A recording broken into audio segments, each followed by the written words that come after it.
রাজধানীর milestone school and college ক্যাম্পাসে বিমান বাহিনীর প্রশিক্ষণ যুদ্ধ বিমানটি বিধ্বস্ত হওয়ার প্রায় 1 ঘন্টা পর উদ্ধার করা হয় pilot flight lieutenant Mohammad Tauqir ইসলামকে।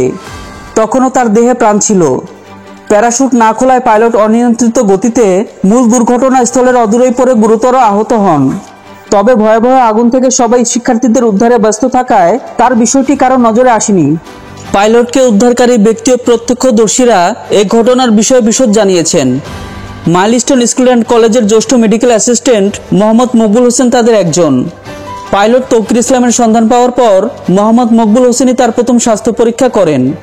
মকবুল হোসেন বলেন, যুদ্ধ বিমানটি হায়দার আলী ভবনের প্রবেশমুখে বিধ্বস্ত হওয়ার পর সবাই সেদিকে দৌড় দেন। আটকা পড়াদের উদ্ধারের চেষ্টা করতে থাকেন তারা। সেদিকেই ব্যস্ত ছিলেন সবাই।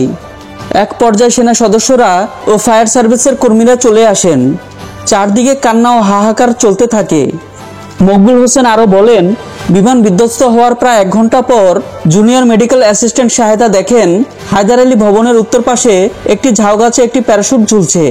তিনি বিষয়টি মকবুল হোসেনকে জানান। এরপর মকবুল হোসেন সেখানে দৌড়ে যান। প্যারাশুটটি যেখানে ঝুলছিল ঠিক তার সোজা সামনের কক্ষটিতে ছিল কলেজের শারীরিক শিক্ষা বিভাগ। টিনের চাল ভেঙে সে কক্ষেই পড়েন পাইলট। তখনও তার শরীরে যুদ্ধ বিমানের ইঞ্জেকশন সিটের সঙ্গে যুক্ত ছিল। মকবুল হোসেন আরও বলেন, পাইলট তৌকির ইসলাম তখনও সিটের সঙ্গে আটকা অবস্থায় ছিলেন। অচেতন অবস্থায় ডান দিকে কাত হয়েছিলেন। আমরা তাকে সেই অবস্থায় উদ্ধার করি।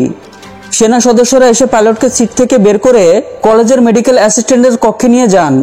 সেখানে আমি প্রাথমিক শারীরিক পরীক্ষা করি। মকবুল হোসেন আরও জানান, তিনি তৌকিরের পালস পেয়েছিলেন। মুখে সামান্য রক্ত থাকলেও বাইরে থেকে শরীরে বড় কোনো আঘাতের চিহ্ন দেখা যায়নি। রক্তচাপ ছিল 100/60, অর্থাৎ তখনও তৌকির জীবিত ছিলেন। এটা নিশ্চিত হতে সেনা সদস্যরা তাকে দ্রুত চিকিৎসার জন্য নিয়ে যান। গুরুতর আহত pilot flight lieutenant Mohammad Tauqir ইসলামকে শেষ পর্যন্ত বাঁচানো সম্ভব হয়নি।